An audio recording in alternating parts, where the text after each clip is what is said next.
श्रीगणेशाय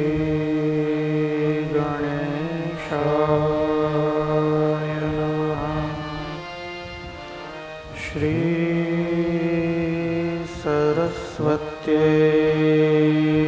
नमः।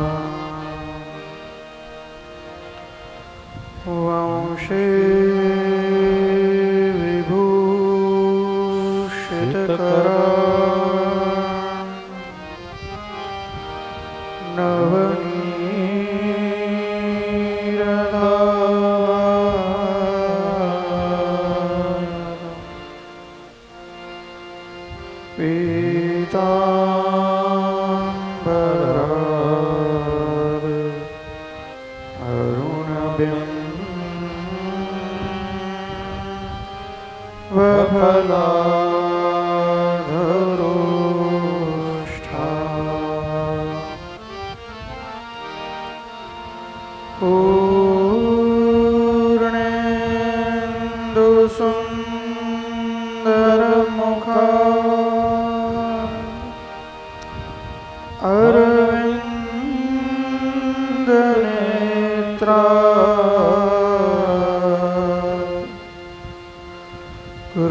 कृष्ण हरे हरे हरे कृष्ण कृष्ण कृष्ण हरे हरे हरे कृष्ण कृष्ण कृष्ण हरे हरे हरे राम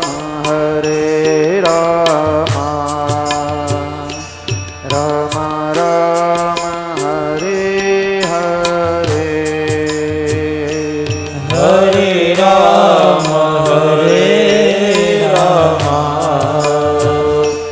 राम राम हरे हरे हरे राम राम राम हरे हरे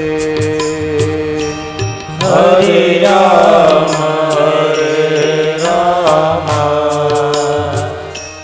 राम राम हरे हरे हरे कृष्ण कृष्ण कृष्ण हरे हरे हरे कृष्ण कृष्ण कृष्ण हरे हरे हरे राम राम राम हरे हरे हरे राम राम राम हरे हरे हरे कृष्ण कृष्ण कृष्ण हरे हरे हरे कृष्ण कृष्ण कृष्ण हरे हरे हरे राम राम राम हरे हरे हरे राम राम राम हरे हरे हरे कृष्ण कृष्ण कृष्ण हरे हरे हरे कृष्ण कृष्ण कृष्ण हरे हरे हरे राम राम राम हरे हरे हरे राम राम राम हरे हरे हरे कृष्ण कृष्ण कृष्ण हरे हरे हरे कृष्ण कृष्ण कृष्ण हरे हरे हरे राम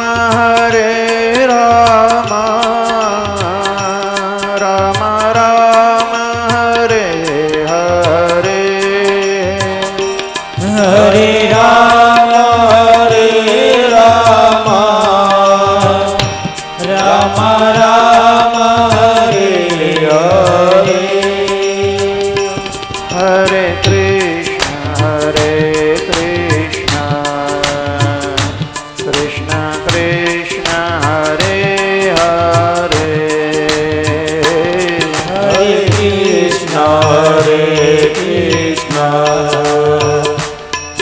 कृष्ण हरे हरे हरे राम राम राम हरे हरे हरे राम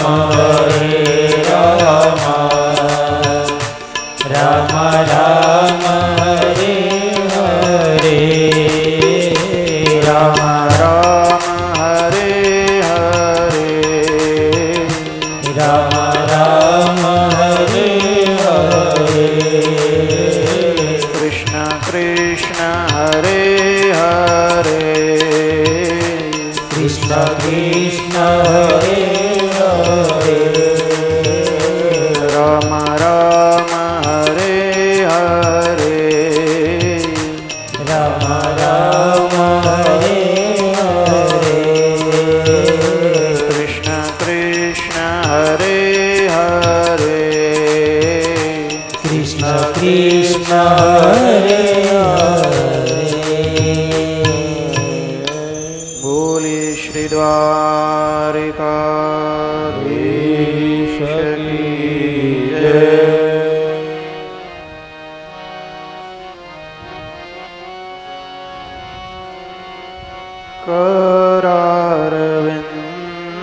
करारविन्देन पदारविन्दं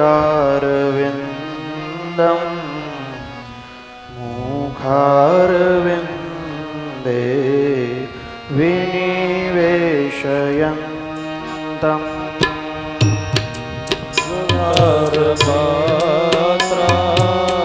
स्यपुटे शयानं बालं मुकुन्दं मनसा स्मरामि श्रीकृष्ण गोविन्द हरे मुरारे हे नाथ नारायण वासुदेव जिह्वे पिबस्वा मृतमेतदेव गोविन्द दामोदर माधवेति विक्रेतुकामा किल गोपकन्या मुरारिपादार पितचित्तवृत्ति दधियादिकं मो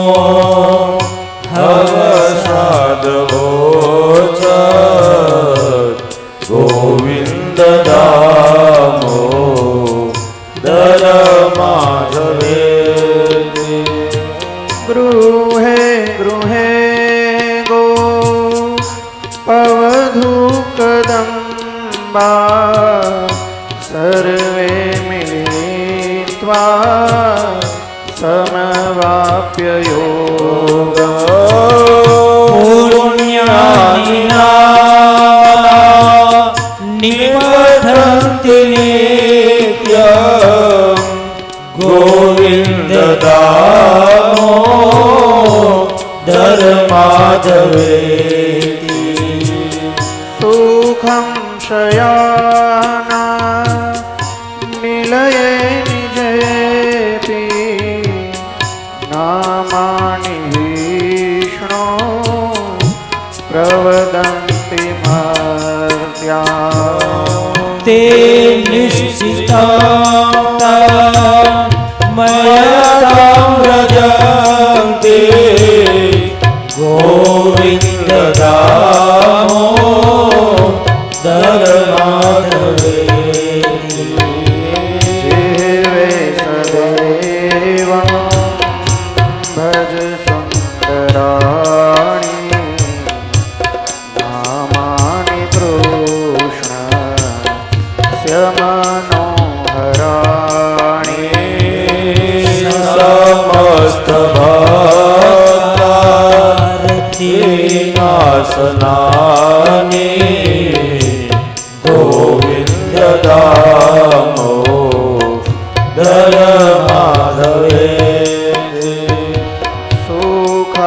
દુઃખાવસાનેદમેવ સારમ દુઃખાવસાને ઇદમેવ જ્ઞેયમ દેહાવસાને ઇદમેવ ચાપ્ય ગોવિંદ દામો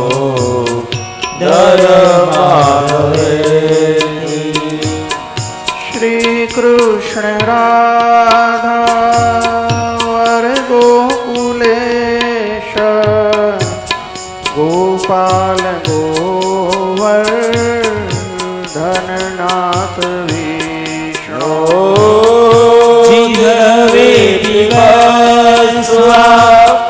મૃતમેત દેવા ગોવિંદ દામો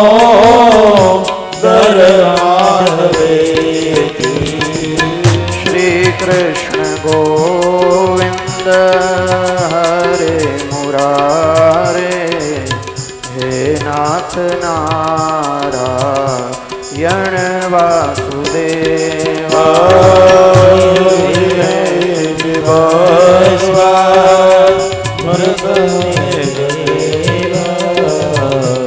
ગોવિંદ દામો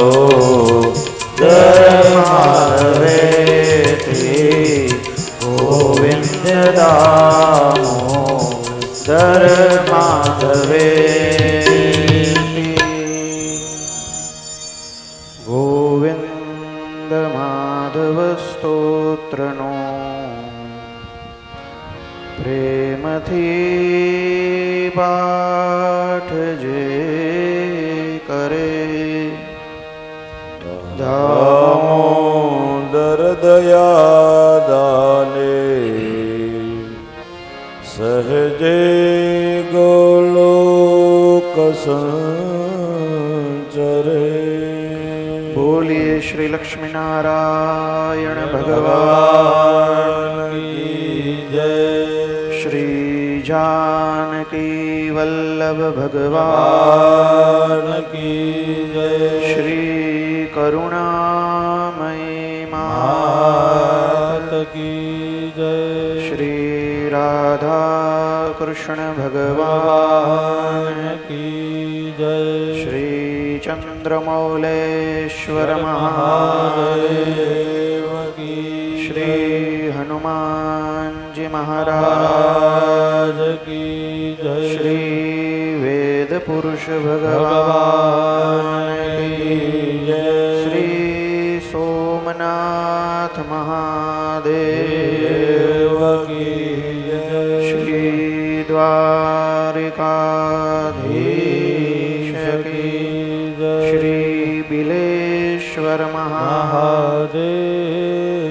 કી શ્રી સુદામાપુરી ભગવાન કી જય શ્રી કુળદેવી સર્વમંગલા માત કી જય સમસ્ત પિતૃદેવની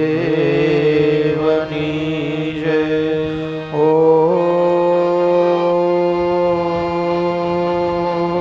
નમઃ પાર્વતી પતયે હર હર મહાદેવ.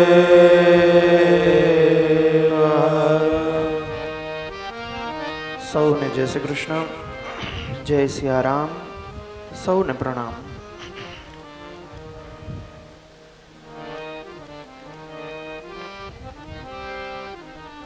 નૃસિંહ ભગવાનને પ્રણામ કરતા આવો આજની જે કોઈ ભગવાનની લીલાઓ છે, ભગવાનના જે કોઈ અવતારો છે, એ અવતારોને કીર્તન કરીએ, એની સ્તુતિ કરીએ અને એ બધા જ અવતારોની પાસે તન મન ધન વાણી વર્તન વિચાર આ બધું જ એમની પાસે ધરી દઈએ અને અંતે આપણે ભગવાનના જ થઈને રહીએ. કહેવાય છે કે આકાશાત પતિતમ તોયમ યથા ગચ્છતિ સાગરાત.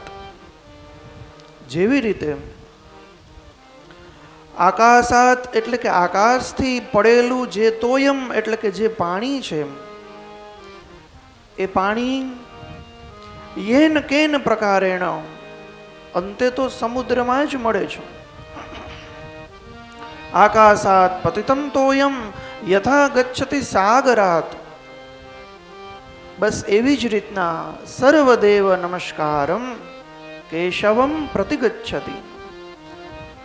આપણે આપણા જે કોઈ દેવી દેવતાઓને નમસ્કાર કરીએ, જે કોઈ દેવી દેવતાઓને પગે લાગીએ, એ બધા જ આપણા નમસ્કાર અંતે તો કેશવમ પ્રતિગચ્છતિ, શ્રી કૃષ્ણના શ્રી ચરણાર વિંદે જ જાય છે.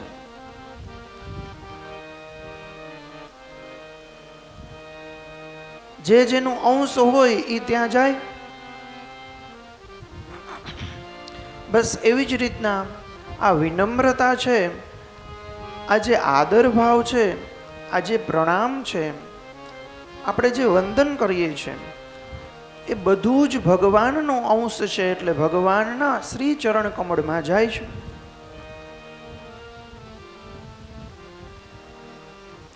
કહ્યું કે શ્રીમદ ભાગવત કથાનું આયોજન કરવું, ઘણા બધા લોકોને નિમંત્રણ આપવું અને એટલા દિવસથી ઘણો બધો પોતપોતાનો કિંમતી સમય લઈ અને બધા આવે અને ભગવાનનું સંકીર્તન આપણા માધ્યમથી કરે, એવી રીતના યજમાન પદે બેસવું. એમાં 3 વસ્તુની જરૂર પડે. એક તો છે ધન. આ બધું જ કરવા માટે સંપત્તિ હોવી જોઈએ. હવે સંપત્તિ તો બધા પાસે હોય, એટલે કેવી સંપત્તિ હોવી જોઈએ? તો કે વિષ્ણુ ભગવાનને વરેલી જે લક્ષ્મીજી છે, જે ભગવાનના ડાબા પડખે બિરાજમાન છે, એવા લક્ષ્મીજી હોવા જોઈએ. બીજું, એ ભાગવત સપ્તાહનું આયોજન કરવું છે, એના માટેનો ઉત્સાહ, ઉમંગ અને ઉદ્યમ હોવો જોઈએ.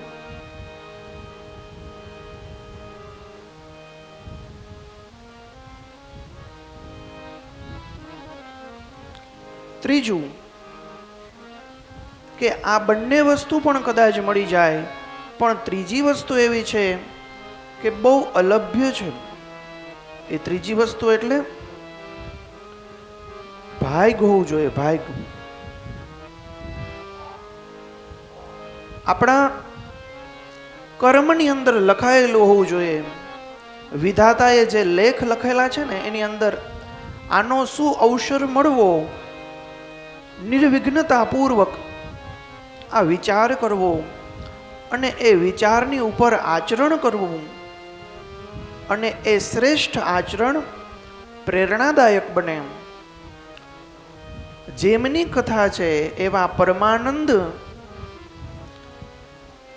આ વ્યાસપીઠથી નીકળી અને એ પરમાનંદ કથાની અંદર જે શ્રોતાઓ છે એ શ્રોતાઓની અંદર પણ જાય. આ બધું જ કરવા માટે મેં તમને કીધું એવી રીતના 3 વસ્તુ જરૂરી છે. એક તો ધન હોવું જોઈએ, અને એ ધન પણ કેવું? તો કે ભગવાનની સાથે વરેલું જે ધન છે એ જ ધન, બીજું ધન નહીં. પછી કીધું કે ઉદ્યમ, ઉત્સાહ ને ઉમંગ હોવો જોઈએ. અને સૌથી ત્રીજું મેં તમને કીધું કે આપણું દૈવ એટલે કે ભાગ્ય હોવું જોઈએ, તો આ બધું શક્ય બને. ધનવાનો પણ ઘણા છે, ઉત્સાહ ઉમંગવાળા અને ઉદ્યમવાળા પણ ઘણા છે, પણ ભાગ્યશાળી કોક જ છે.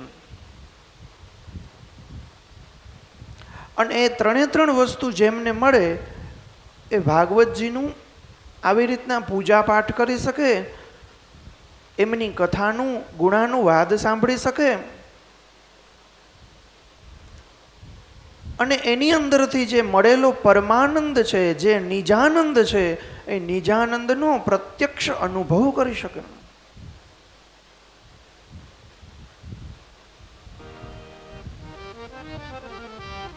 કોઈને તમે એક વખત જમાડી દો તો એ તમને 2 કે 5 કલાક કે 2 દિવસ તમને યાદ કરે કે મને આણે એક વખત જમાડેલું હતું.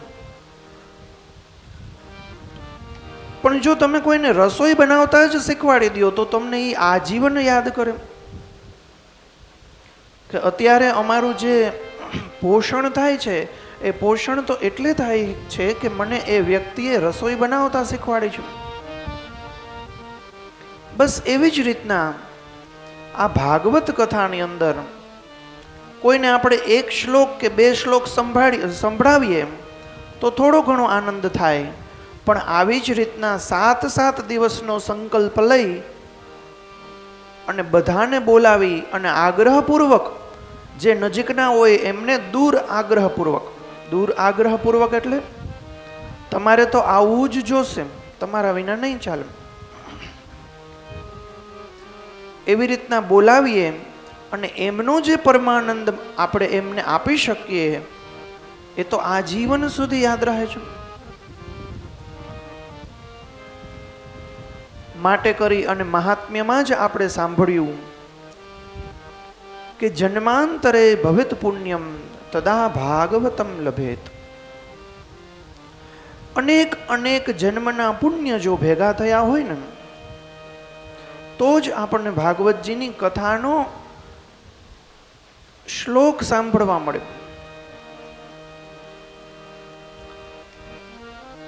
એમાં તો એવું લખ્યું છે કે બની શકે તો દરરોજ 1 શ્લોક વાંચવો જોઈએ.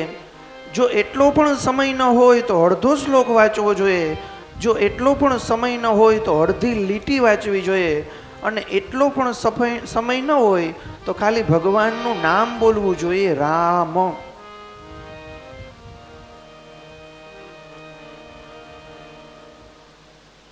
પછી જેવી જેની ઈચ્છા શક્તિ, જેવી જેની સંકલ્પ શક્તિ. અમને બ્રાહ્મણોને ઘણા લોકો પૂછતા હોય કે આમના જન્માક્ષર જોઈ અને તમે એમને આવો ઉપાય આપ્યો, એવી જ રીતના આ બીજા ભાઈ છે એમના જન્માક્ષર જોઈ અને તમે એને બીજો જ ઉપાય આપ્યો, તો એ બધા ઉપાયની અંદર ભેદભાવ કેમ છે? ભેદભાવ કરતા પણ બધા ઉપાયમાં વિભિન્નતા કેમ છે? તો કુશાગ્ર બુદ્ધિશાળી કોઈ યજમાન હોય તો અમે એમને સમજાવીએ કે જેવી જેમની ઈચ્છા શક્તિ, જેવી જેમની હોજરી, જેવી જેમની તાસીર, એ પ્રમાણે ઉપાય આપતા હોઈએ. કોઈને અમે એવું કહીએ કે ભાઈ તમારે બધા દરરોજ દિવસે સવારના કબૂતરાને ચણ દેવા. કોઈને એવું કહીએ કે તમારે ઓલી કીડી હોય એનું કીડિયાળું પૂરવું. એવી જ રીતના કોઈને એમ કહીએ કે તમારે બ્રાહ્મણોને જમાડવા. હવે આ ક્રમશઃ અધમ, મધ્યમ અને શ્રેષ્ઠ ઉપાયો છે.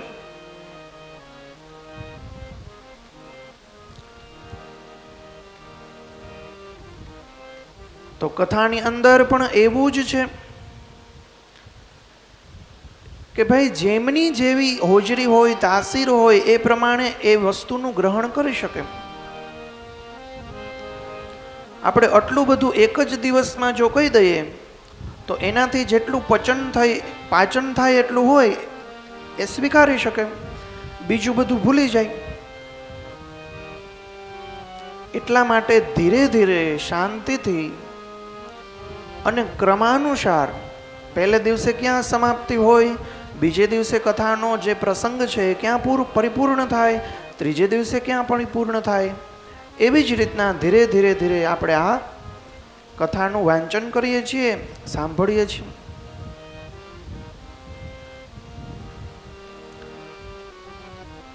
બાકી તો કથાની અંદર ઠેર ઠેર જગ્યાએ કીધું છે કે આ જ ભાગવતજીની કથાને શિવજીએ પાર્વતીજીને સંભળાવી તો એમાં 1 મહિનો થયો હતો. આ જ ભાગવતજીની કથાને સનકાદિક ઋષિઓએ નારદજીને સંભળાવી તો એમાં ઘણા બધા વર્ષો થયા હતા.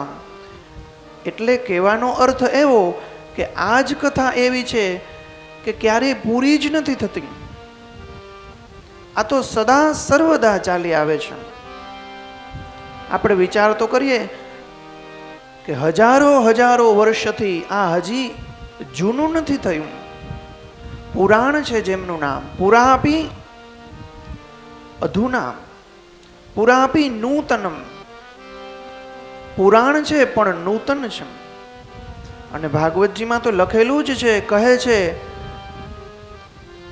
કે મોટા મોટા વિદ્વાનોની પણ પરીક્ષા આ ભાગવતજીમાં થઈ છે.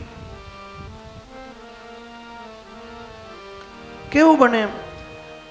મારો તો અનુભવ છે, તમે લોકો વાંચ્યું હશે તો તમારો પણ અનુભવ હશે કે કોઈ પણ અધ્યાય તમે વાંચો, વાંચી લીધા પછી એનું મનન કરો એટલે તમારા મનની અંદર જે ભાવો ઉત્પન્ન થાય એનાથી તમે રાજી થાઓ, તમને હૃદયની અંદર સંતોષ થાય.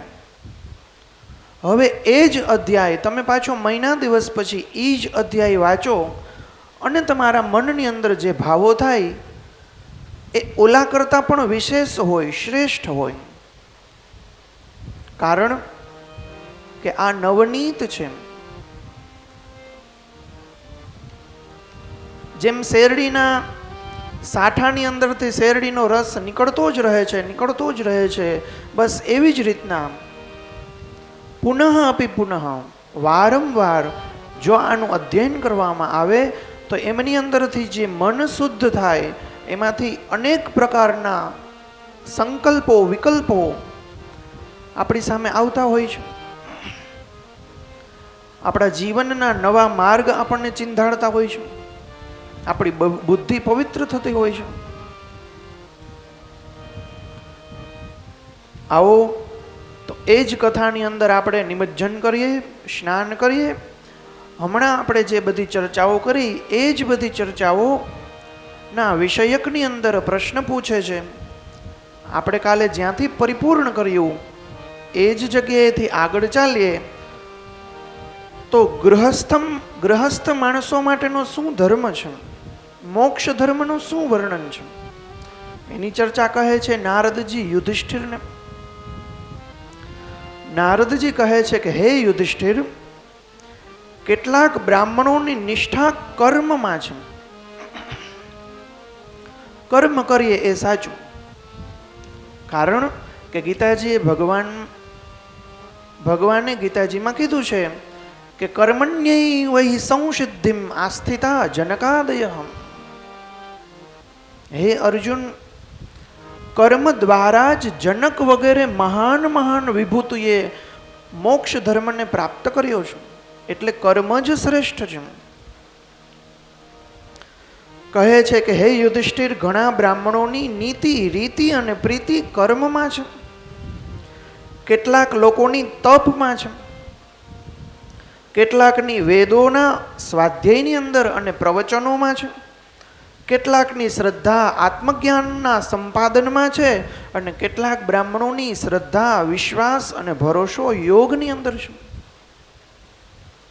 ગૃહસ્થાશ્રમની અંદર રહી અને આ બધું જ આપણે કરી શકીએ. જો સૌથી પહેલા કર્મ છે તો એ તો કરતા જ હોઈએ. કર્મ વિનાનો કોઈ માણસ જ ન હોય. નિવૃત્તિ પરાયણ કોઈ માણસ હોતો જ નથી. જેવા વિચાર એવો આચાર અને જેવો આચાર એવો વ્યવહાર. બીજું છે કે તપમાં હોવી જોઈએ. તો ગ્રહસ્થાશ્રમ છે એ એક તપ જ છે. એ ગ્રહસ્થાશ્રમની અંદર આપણે આપણા પુત્ર છે, આપણી પત્નીઓ છે, આપણા ભાઈ છે, આપણી ઘરની અંદર રહેનારા જે કોઈ છે એમની સાથે તાલમેલ રાખી અને ભેદ બુદ્ધિ રહિત આપણે જો રહી શકીએ તો એ તપ જ છે. કહ્યું કે વેદ સ્વાધ્યાય અને પ્રવચનમાં બ્રાહ્મણોની રુચિ છે તો એ પણ ગ્રહસ્થાશ્રમની અંદર કરી શકીએ. કેટલાકની આત્મજ્ઞાનની અંદર સંપાદનમાં તથા કેટલાકની યોગની અંદર છે. તો હે યુધિષ્ઠિર, એ પણ આપણે ગ્રહસ્થાશ્રમમાં રહીને કરી શકીએ. લખ્યું છે કે હે યુધિષ્ઠિર, જ્યારે જ્યારે દેવ કાર્ય કરીએ, એટલે કે જ્યારે જ્યારે પૂજાઓ કરીએ, ભગવાનની આરાધનાઓ કરીએ, એવા સમયે 2 બ્રાહ્મણોને જમાડવા જોઈએ. પિતૃ કાર્ય કરીએ ત્યારે 3 અથવા તો આ બંને કાર્યોની અંદર એક બ્રાહ્મણો તો અવશ્ય જમાડવો જોઈએ. અત્યંત ધનવાન હોવા છતાં પણ ઘણા લોકોના પ્રશ્ન હોય તો ઘણા લોકો પ્રશ્ન પૂછતા હોય, તો એમના માટેનો આ એક જવાબ છે. નારદજી કહે છે કે હે યુધિષ્ઠિર, અત્યંત ધનવાન હોવા છતાં પણ શ્રાદ્ધ કર્મની અંદર આપણે જે શ્રાદ્ધ કર્મ કરીએ, આપણા તો લગભગ વેદોની અંદર એવા નિયમો છે કે વર્ષોની અંદર એકવાર તો કરવું જ જોઈએ. આ ભૂદેવો છે, એમને બધું જ્ઞાન હોય, આપણને સમજાવતા હોય કે આપણે પિતૃ ઋણમાંથી ક્યારેય મુક્ત નથી થતા, એટલે એ પિતૃઓને આપણે વર્ષે એક વખત યાદ કરવા જ જોઈએ. એવું ન હોય કે આપણને દુઃખ આવે એટલે આપણે એવું માનીએ કે પિતૃ નડે છે અને પછી 6 વર્ષે એકાદ વાર યાદ કરીએ. એવું નથી હોતું. એમ લખ્યું છે કે દર વર્ષે એક વખત પિતૃઓને યાદ કરવા જોઈએ અને એમની પૂજા કરવી જોઈએ. કારણ કે એક ગણિત તો એવું પણ કહે છે કે મનુષ્યનો 15 દિવસ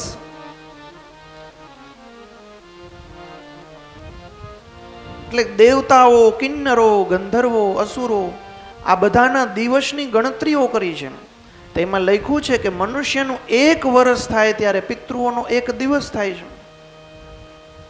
તો જ્યારે પિતૃઓનો 1 દિવસ થાય એવા સમયે, મતલબ કે 1 વર્ષ દરમિયાન રાજી ખુશીથી, આપણે કોઈ બહુ દુઃખના દરિયાની અંદર પડી ગયા હોય અને એમ નહીં, પણ રાજી ખુશીથી આપણે પિતૃઓને યાદ કરવા જોઈએ. એ દરરોજ આપણા માટે મંગળ કામના કરે છે એવું આપણે જોયું. આમાં લખ્યું છે સ્પષ્ટ. મને એમ છે કે બધાને ખબર જ હશે, પણ જેને જેને ન ખબર હોય એણે આ ભાગવતજીને વાંચવી, તો એની અંદર હું જે બોલું છું એ આમાં જે છે એ બધું બોલું છું. તો પિતૃઓ દરરોજ આપણા માટે મંગળની કામના કરે છે, તો આપણે વર્ષમાં 1 વખત તો કરવી જ જોઈએ. થેન્ક યુ તો કહેવું જ જોઈએ. કારણ કે એમની બદોલત આપણે જીવન જીવીએ છીએ. જે કંઈ છે આપણને એમના થકી મળેલું છે. બાકી લગભગ મેં પહેલા દિવસે કીધું એવી રીતના કે આપણને બધાને અનુભવ છે કે મને જે કંઈ મળ્યું છે એ મારી હેસિયતથી બહારનું ભગવાને મને દીધું છે. એટલું બધું ને તો હું લાયક પણ ન હતા, છતાં પણ ભગવાને દીધું છે. એનો મતલબ કે આપણે ભગવાન અને પિતૃઓના ઋણી છીએ. લખ્યું છે કે શ્રાદ્ધ કર્મની અંદર બને એટલો વિસ્તાર ઓછો કરવો, બને એટલા માણસોને ઓછા બોલાવવાના અને બને એટલું એકાંતની અંદર પિતૃઓને તર્પણ આપવું, એકાંતની અંદર પિતૃઓને પિંડદાન કરવું, એકાંતની અંદર પિતૃઓને યાદ કરવા અને એમની આરાધના કરવી. હે યુધિષ્ઠિર, ધર્મની જેમ શાખાઓ છે ને એવી જ રીતના અધર્મની પણ 5 શાખાઓ છે. કોણ કોણ કઈ કઈ શાખાઓ છે? તો લખ્યું છે વિધર્મ, પરધર્મ, આભાસ, ઉપમા અને છળ. જે આપણે વિશ્વાસઘાત કરીએ. ધર્મજ્ઞ મનુષ્ય અધર્મની જેમ જ આ બધાનો પણ ત્યાગ કરવો જોઈએ.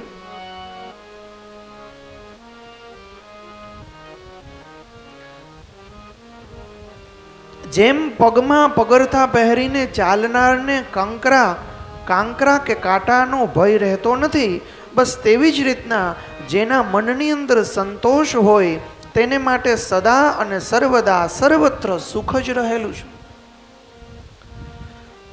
જેના પગની અંદર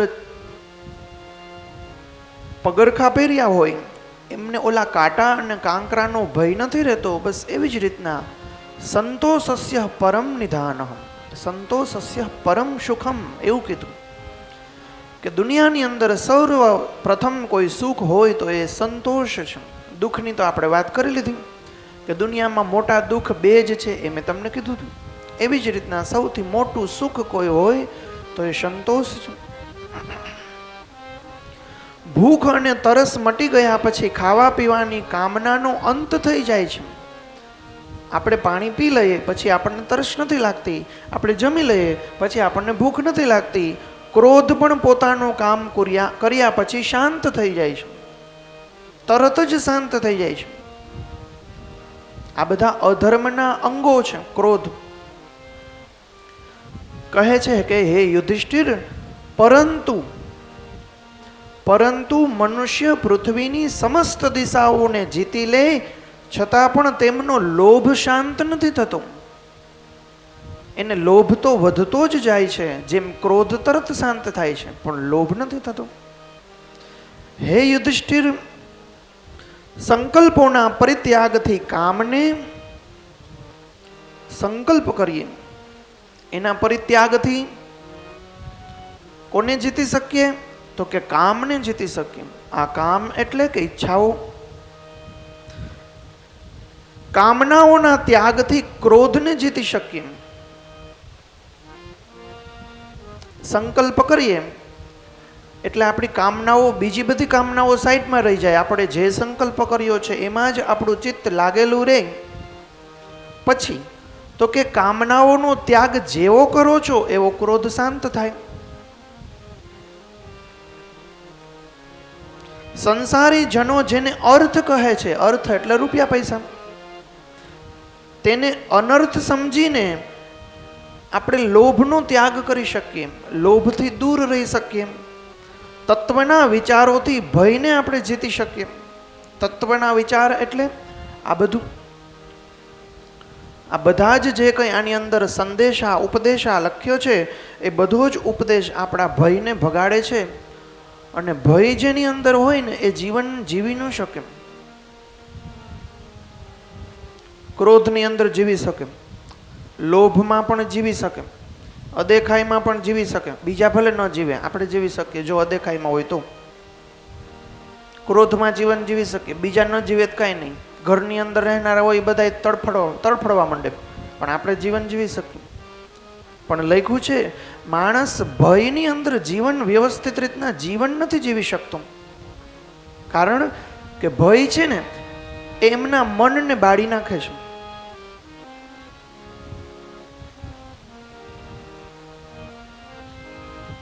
મન એવ મનુષ્યાણામ, મન છે ને એ જ મનુષ્યનું એવું કારણ છે કે એને યા તો શત્રુઓ બનાવે યા તો મિત્રો બનાવે. ઉપનિષદોમાં કહેવાયું છે, હે યુધિષ્ઠિર સાવધાન થઈને સાંભળજે. ઉપનિષદોમાં કહેવામાં આવ્યું છે કે શરીર રથ છે. આ જે આપણું શરીર છે ને એ યુધિષ્ઠિર એક રથ છે. ઇન્દ્રિયો બધી, જે કોઈ ઇન્દ્રિયો છે એ ઇન્દ્રિયો એમના ઘોડા છે. ઇન્દ્રિયોનો સ્વામી મન છે. મન, આપણી અંદર જે મન છે ને એ ઇન્દ્રિયોનો સ્વામી છે. શબ્દ વગેરે વિષયો એમના માર્ગ છે, એ માર્ગની અંદર જાતો હોય છે. આ રથને લઈ, ઇન્દ્રિયો રૂપી ઘોડાને લઈ, એ મન રૂપી જે એમનો માલિક, એમનો સ્વામી છે, એ આ બધાને તગડતો શેની ઉપર ચાલે છે? તો કે શબ્દરૂપી વિષયોના માર્ગની ઉપર ચાલે છે. બુદ્ધિ છે એ સારથી છે. એને કોણ ચલાવનાર કોણ છે? તો કે બુદ્ધિ છે. ચિત્ત જ ભગવાને બનાવેલી બાંધવાની લાંબી રાશિ એટલે કે દોરડું છે. આ જે ચિત્ત છે, આપણે કોઈ દી ઊંડાણપૂર્વક વિચાર ન કર્યો હોય, પણ વિચાર કરીએ તો શંકા થાય કે મન એટલે શું અને ચિત્ત એટલે શું? બંને અલગ અલગ છે. બુદ્ધિ એટલે શું? એ પણ અલગ છે. મેં હમણાં જ કીધું કે મન એવ મનુષ્યાણામ કારણમ બંધ મોક્ષયો. મન જ એવું મનુષ્યનું કારણ છે કે જે બંધનમાં મૂકે અને ક્યારેક મોક્ષ તરફ લઈ જાય. 10 પ્રાણ છે, એ 10 પ્રાણ ઘૂસરી છે. ધર્મ અને અર્થ એમના પૈડા છે. બે રથના પૈડા છે, ધર્મ અને અર્થ. અને તેનો અભિમાની જીવ રથ હાંકનાર છે. એ જે જીવ છે અંદર, ચાર શબ્દોની અંદર શંકા થાય. મન કોને કહેવાય, ચિત્ત કોને કહેવાય, બુદ્ધિ કોને કહેવાય, અને એ અંદર રહેલી જે શુદ્ધ આત્મા છે એને શું સમજવું આપણે?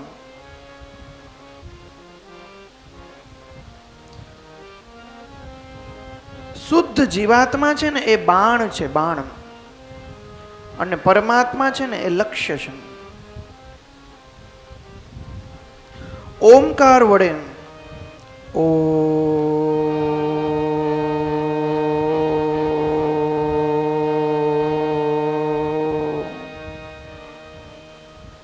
ઓમકાર વડે પ્રાણાયામથી આ સમસ્ત રથને આપણે જીતી શકીએ. હે યુધિષ્ઠિર, જો યુધિષ્ઠિર ધર્મના પિતા છે, પોતે સાક્ષાત ધર્મનું મૂર્તિમંત સ્વરૂપ છે, છતાં પણ નારદજી પાસેથી બધું જ શીખે છે. ઓમકારથી પરમાત્માની અંદર આપણે લીન થઈ શકીએ. અને એ ઓમકાર કેવો? તો કે એ ઓમકાર પાછો આપણને સંભળાય એવી રીતના. બીજાને ન સંભળાય તો કોઈ વાંધો નહીં, પણ આપણને પોતાને અંતર આત્માની અંદર એ ઓમકારનો નાદ સંભળાવવો જોઈએ. તો એ કેવી રીતના થાય? તો કે પ્રાણાયામ કરીએ તો થાય. ઊંચા અવાજથી બોલવું એ ક્યારે શક્ય બને? અને એ જે ઓમનો નાદ છે એ બહુ લાંબા સમય સુધી આપણે જાળવી શકીએ. ક્યારે શક્ય બને? જ્યારે આપણે પ્રાણાયામ કરતા હોય. તો આપણે એક વખત ઓમ બોલી અને થોડુંક વાતાવરણને પવિત્ર કરીએ. વાતાવરણ પવિત્ર જ છીએ, પણ આપણે આપણા મન અને બુદ્ધિને પવિત્ર કરીએ. કારણ કે નારદજીએ કીધું છે.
નારદજી યુધિષ્ઠિરને કહે છે કે હે યુધિષ્ઠિર, સાંભળ.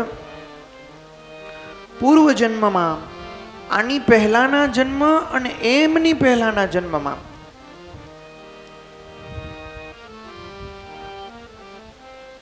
મહાકલ્પમાં હું એક ગંધર્વ હતો. એ પોતે, નારદજી પોતે. મારું નામ ઉપબહરણ હતું. અને ગંધર્વોમાં મારું ઘણું માન અને સન્માન હતું. મારી સુંદરતા, કોમળતા અને મધુરતા અપૂર્વ હતી. મારા શરીરમાંથી સુગંધ નીકળ્યા કરતી હતી અને જોવામાં હું ઘણો જ સુંદર હતો. નારદજી પોતાના પૂર્વજન્મ અને એના પણ પૂર્વજન્મની ચર્ચા કરે છે યુધિષ્ઠિરની સાથે. હું હંમેશા પ્રમાદમાં જ રહેતો હતો. હું અત્યંત વિલાસી પણ હતો. એકવાર દેવોને ત્યાં જ્ઞાન સત્ર થયું. તેમાં મોટા મોટા પ્રજાપતિઓ આવ્યા. ભગવાનની લીલાનું ગાન કરતા કરતા ગંધર્વો અને અપ્સરાઓ સ્તુતિ કરતા હતા, બોલતા હતા. હું જાણતો હતો કે તે સંતોનો સમાજ છે અને ત્યાં ભગવાનની લીલાનું ગાયન થઈ રહ્યું છે. તેમ છતાં હું સ્ત્રીઓની સાથે લૌકિક ચર્ચા અને લૌકિક ગાન કરતો રહ્યો, ઉન્મત્ત થઈ રહ્યો હતો. દેવોએ જોયું કે આ અમારો અનાદર કરી રહ્યો છે. તેમણે મને સામર્થ્યથી એમણે પોતાના સામર્થ્યથી મને શાપ આપ્યો કે અમારી અવગણના તું કરી રહ્યો છે, માટે કરી અને સૌંદર્ય સંપત્તિનો નાશ થાય. તું તત્કાળ શુદ્ર થઈ જા. તેના શાપથી હું દાસીનો પુત્ર થયો, પરંતુ શુદ્ર જીવનમાં પણ કરેલા મહાત્માઓના સત્સંગથી, સેવા અને શુશ્રૂષાના પ્રભાવથી બીજા જન્મની અંદર હું બ્રહ્માજીનો પુત્ર શ્રી નારદ બન્યો. આ બધી નારદજી અને યુધિષ્ઠિરના જે સંવાદ છે એની વાત શ્રી સુખદેવજી મહારાજ પરીક્ષિતને કહે છે. હે પરીક્ષિત, દેવર્ષિ નારદજીનું આ વૃત્તાંત સાંભળીને તથા શ્રી કૃષ્ણના પ્રભાવ સાંભળીને રાજા યુધિષ્ઠિરને અત્યંત આનંદ થયો. તેમણે પ્રેમ વિહવળ થઈને દેવર્ષિ નારદની અને ભગવાન શ્રી કૃષ્ણની પૂજા કરી. ભગવાન શ્રી કૃષ્ણ અને દેવર્ષિ નારદ આ બધા જ દેવી દેવતાઓ યુધિષ્ઠિર ઉપર રાજી થયા. સુખદેવજી મહારાજ કહે છે કે હે પરીક્ષિત, ભગવાન સ્વયંભૂ મનુએ સમસ્ત કામનાઓ અને ભોગોમાંથી વિરક્ત થઈ ને રાજ્યનો પરિત્યાગ કર્યો હતો. કોણે? તો કે ભગવાન મનુએ. હવે જ્યારે મનુ અને શત્રુપા છે એ રાજ્યનો પરિત્યાગ કરે છે, એવા સમયે પોતાની પત્ની શત્રુપાની સાથે એ તપ કરવા જાય છે, વનમાં જાય છે. હે ભારત, હે પરીક્ષિત, તેમણે સુનંદા નદીના કિનારે જમીન પર એક પગ ઉપર ઊભા રહી અને 100 વર્ષ સુધી દિવ્ય તપ કર્યું. ઘોર તપશ્ચર્યા કરી. તપશ્ચર્યા કર્યાના સમયે એમને ભગવાનની આ પ્રમાણે સ્તુતિ કરી. કઈ સ્તુતિ કરી? તો લખ્યું છે મનુ ઉર્વાચ યેન ચેતયતે વિશ્વમ વિશ્વમ ચેતયતે નયમ યો જાગરતિ શયાનેસ્મિન નાયમ તમ વેદ વેદસઃ.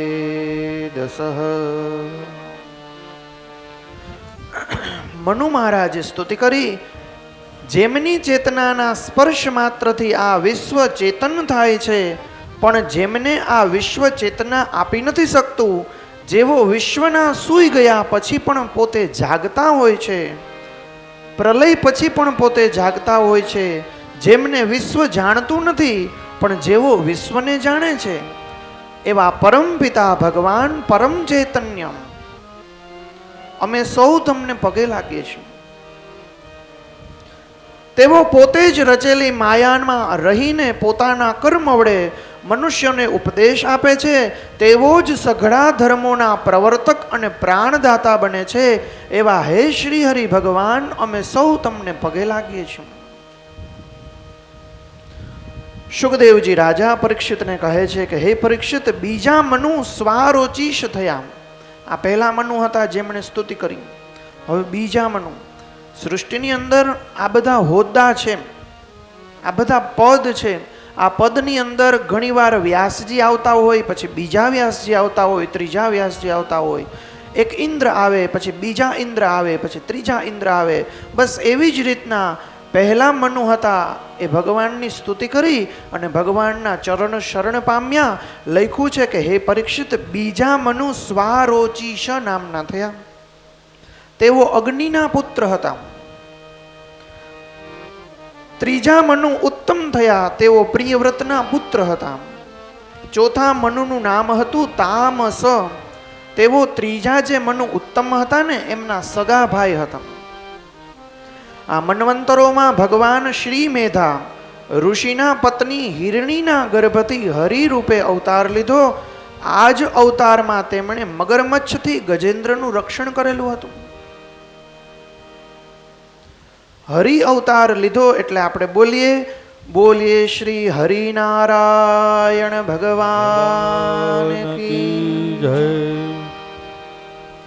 કહે છે કે આ જ અવતારમાં તેમણે મગરમચ્છથી ગજેન્દ્રનું રક્ષણ કર્યું હતું. હે રાજા, એનું વર્ણન તો દિવ્ય અને અદ્ભુત છે. રાજા પરીક્ષિત પ્રશ્ન પૂછે છે કે હે મુનિવર, ભગવાન ગજેન્દ્રને મગરમચ્છથી પકડમાંથી કેવી રીતના ઉછાળ્યો હતો, એને કેવી રીતના બચાવ્યો હતો? તે સાંભળવા માટે હું ઈચ્છુક છું. કૃપા કરી અને તમે મને એ બધું જ સંભળાવો. બધી કથામાં એ એક જ એવી કથા છે કે જે પરમ પુણ્યમય છે, પ્રશંસનીય છે અને મંગળકારી છે, શુભ છે, જેમાં મહાત્માઓએ ગાયેલા ભગવાન શ્રી હરિના પવિત્ર યશનું મહિમા ગાન થઈ રહ્યું છે. સુખદેવજી મહારાજ પ્રસન્ન થાય છે, કારણ કે આવા સરસ મજાના પ્રશ્ન કોઈ પૂછે તો ગુરુ હંમેશાને રાજી થાય. હે પરીક્ષિત, ક્ષીર સમુદ્રની અંદર એક ત્રિકૂટ નામે એક પ્રસિદ્ધ પર્વત છે. સર્વ સમૃદ્ધિઓથી યુક્ત તે શ્રેષ્ઠ પર્વત હતો. તે 10,000 જોજન જેટલો ઊંચો હતો. તેની ચારે તરફ લંબાઈ પહોળાઈ પણ તેટલી જ હતી. તેના રજત, લોહ અને સુવર્ણના 3 શિખરોથી એ શોભાને અભિવૃદ્ધિ કરતો હતો. સમુદ્રી દિશાઓને, આકાશને, સંપૂર્ણ જગતને એ ઝળહળતો હતો. જાણે આકાશની અંદરથી જોઈએ તો એ પર્વત જગારા મારતો હોય એવો દેખાતો હતો. તે શિખરો પર વિવિધ જાતના વૃક્ષો, વેલીઓ અને ઝાડવાઓ હતા.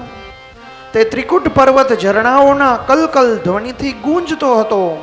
હે મહારાજ, હે રાજન, બધી જ બાજુએથી સમુદ્રના મોજા આવી જાણે પર્વતના નીચલા ભાગને અથડાતા હતા.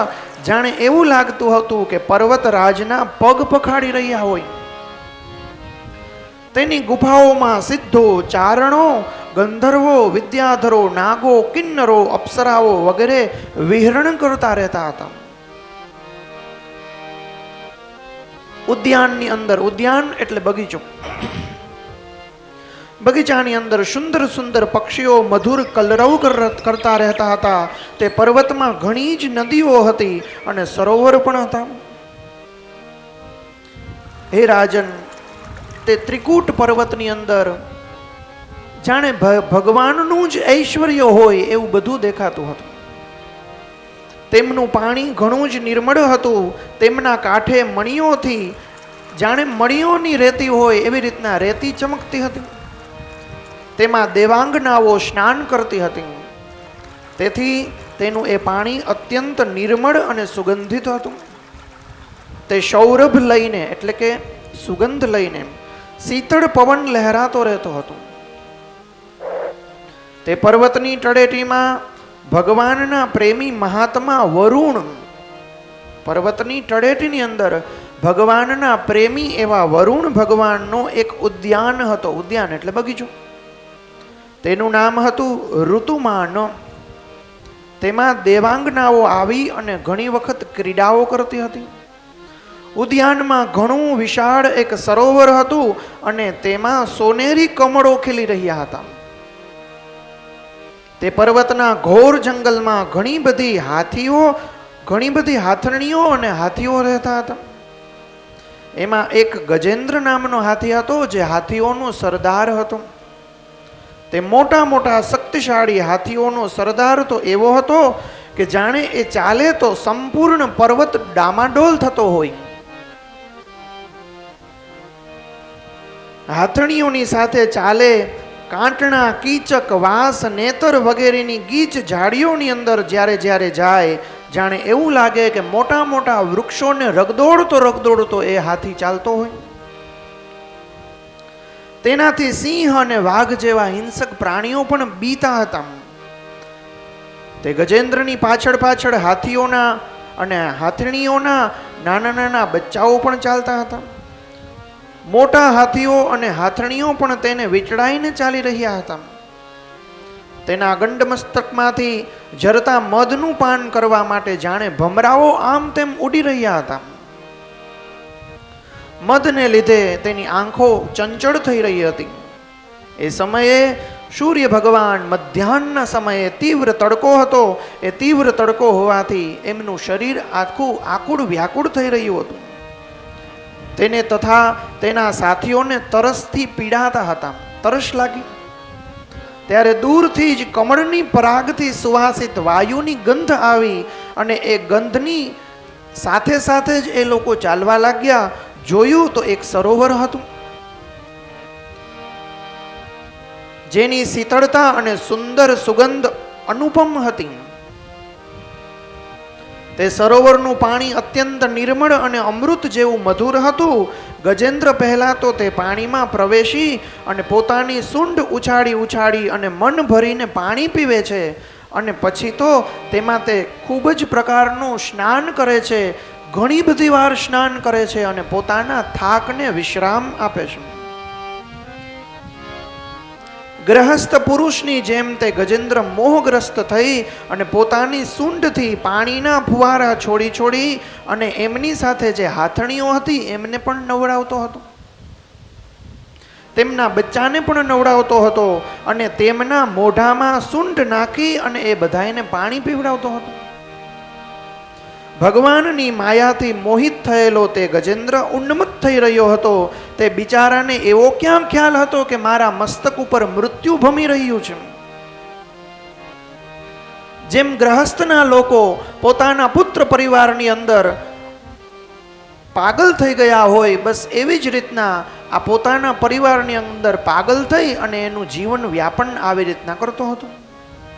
હે રાજન, ગજેન્દ્ર તે સમયે એટલો ઉન્મત્ત થઈ રહ્યો હતો કે તે સમયે પ્રારબ્ધની પ્રેરણાથી એક બળવાન ગ્રાહે, ગ્રાહ એટલે મગર, બળવાન ગ્રાહે ક્રોધે ભરાય અને એ ગજેન્દ્રનો પગ પકડી લીધો. આ પ્રમાણે અચાનક સંકટમાં ફસાઈને તે બળવાન ગજેન્દ્રએ તેની શક્તિ અનુસાર પોતાને છોડાવવા માટે અનેક પ્રકારના પ્રયત્ન કર્યા, પણ એ પ્રયત્નમાં નિષ્ફળ ગયો. બીજા હાથીઓ, હાથણીઓ અને તેમના બચ્ચાએ જોયું કે તેમના સ્વામી બળવાન ગ્રાસની અંદર આવી ગયા છે. ગ્રાસ એટલે આ મોઢું, કોડિયા સમાન એમનો પગ આવી ગયો છે. અને તેઓ બધા ભયભીત થઈ ગયા. બધા જ સાથે મહેનત કરી અને એમને બહાર કાઢવાની કોશિશ કરે, પણ બહાર ન નીકળી શકે. છેવટે ઘણા દિવસો સુધી વારંવાર પાણીમાં ખેંચાઈ જવાથી ગજેન્દ્રનું શરીર શિથિલ પડી ગયું. ન તો તેના શરીરમાં બળ રહ્યું કે ન તો મનની અંદર કોઈ હિંમત કે શક્તિ રહી. ગ્રાહ તો રહ્યો જળચર. એવું છે કે જે લોકો જ્યાં રહેતા હોય ને ત્યાં એનું બળ હોય. આપણે આપણા ઘરમાં રહેતા હોય તો આપણું બળ ત્યાં હોય. આપણે આપણા ગામમાં રહેતા હોય તો આપણે આપણું ગામનું બળ હોય. પછી બીજા ગામમાં જઈએ તો પછી બધું પૂછવા માંડીએ, આ કેમ કરાય, ઓલું કેમ કરાય, આ કેમ કરાય. ત્યાં પછી આપણું બુદ્ધિ ચાતુર્ય છે એ થોડુંક ક્ષીણ થઈ જાય. એવી જ રીતના જે જળની અંદર રહે છે એનો પ્રભાવ જળમાં બહુ જ હોય. જે સ્થળની અંદર રહે છે, પૃથ્વીમાં એટલે કે જે જમીનમાં રહે છે, એમનો પ્રભાવ જમીનમાં ખૂબ જ હોય. પણ એ જમીનવાળો ઓલા જળમાં ન ચાલે અને જળવાળો છે એ જમીનમાં ન ચાલે. ગ્રાહ તો રહ્યો જળચર, તેથી તેનું બળ ક્ષીણ થવાને બદલે વધતું ગયું. હાથી વિચાર કરે છે. હાથીના મનમાં આટલા બધા પ્રયત્ન કર્યા છતાં પણ કંઈ થયું નહીં. એટલે મનથી વિચાર કરે છે કે હવે બીજો કોઈ જ ઉપાય નથી સંસારની અંદર. હું જેને માનતો હતો, જેને ખૂબ પ્રેમ કરતો હતો, એ બધાએ કોશિશ કરી લીધી, ખૂબ પ્રયાસો કરી લીધા, પણ મારું કંઈ થયું નહીં. મેં પણ બહુ પ્રયાસ કર્યા પણ છતાં પણ મારાથી કંઈ થયું નહીં. હું સમસ્ત વિશ્વના એકમાત્ર આશ્રય ભગવાનનું જ શરણ લઉં તો જ મારો ઉદ્ધાર થાય. કાળ ઘણો જ બળવાન છે. સાપની જેમ ઘણા પ્રચંડ વેગથી બધાને ગળી જતો હોય છે અને બધાને ખબર પણ નથી પડતી. એનાથી અત્યંત ભયભીત થઈને જે કોઈ ભગવાનના શરણે જાય છે તેને તે પ્રભુ જરૂર બચાવી લે છે. એમનાથી ભયભીત થઈને બીવાની જરૂર નથી, પણ પ્રભુના શરણે જવાની જરૂર છે.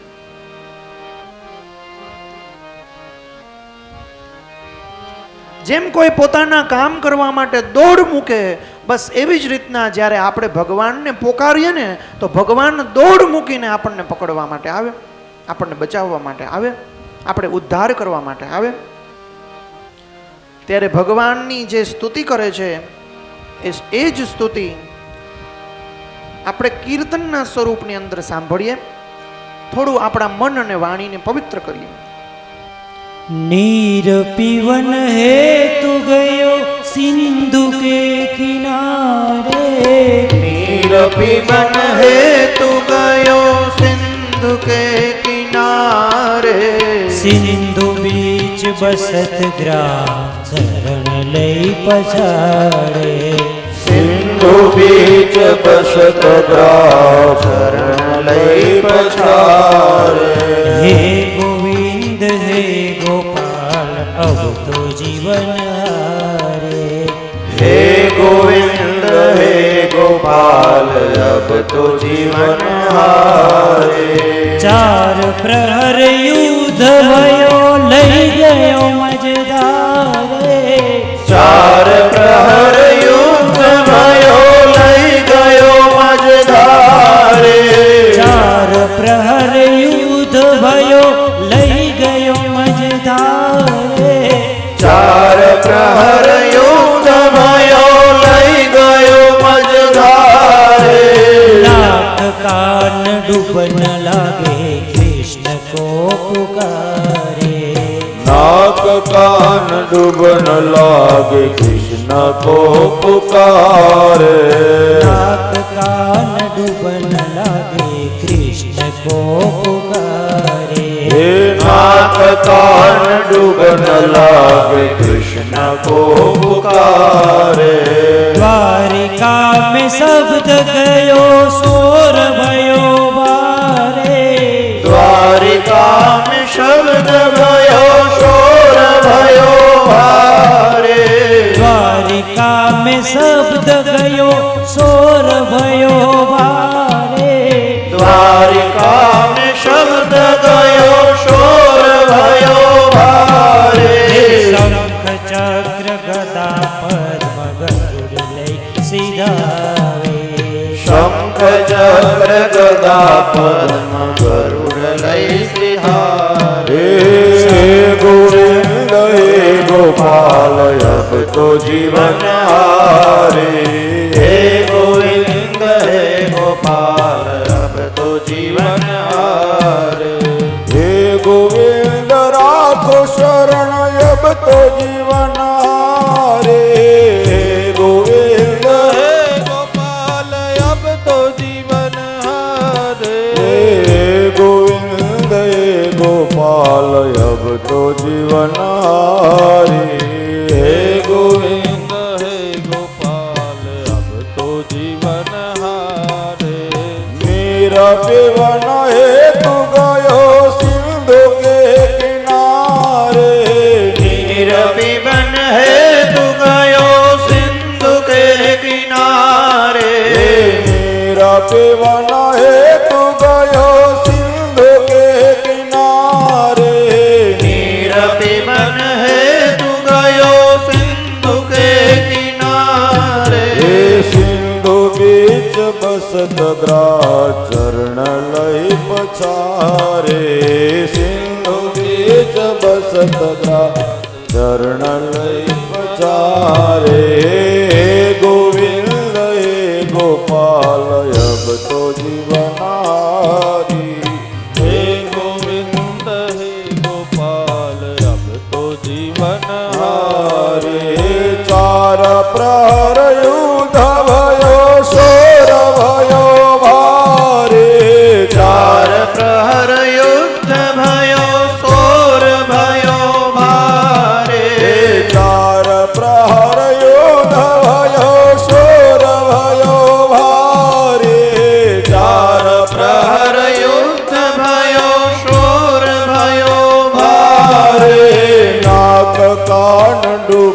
लागे कृष्ण को पुकारे। नाग कानन बदलागे कृष्ण को पुकारे। हे गोविंद हे गोपाल अब तो जीवन हारी। हे गोविंद हे गोपाल अब तो जीवन हारे। सूर कहे श्याम सुनो शरण है तिहारे। सूर कहे श्याम सुनो शरण ले तिहारे। सूर कहे श्याम सुनो शरण है तिहारे। सूर कहे श्याम सुनो शरण ले तिहारे। अब की बार पार करो नंद के दुलारे। अब की बार पार करो नंद के दुलारे। अब की बार पार करो नंद के दुलारे। अब की बार पार करो नंद के दुलारे। हे गोविंद हे गोपाल अब तो जीवन हारे। हे गोविंद हे गोपाल अब तो जीवन हारे।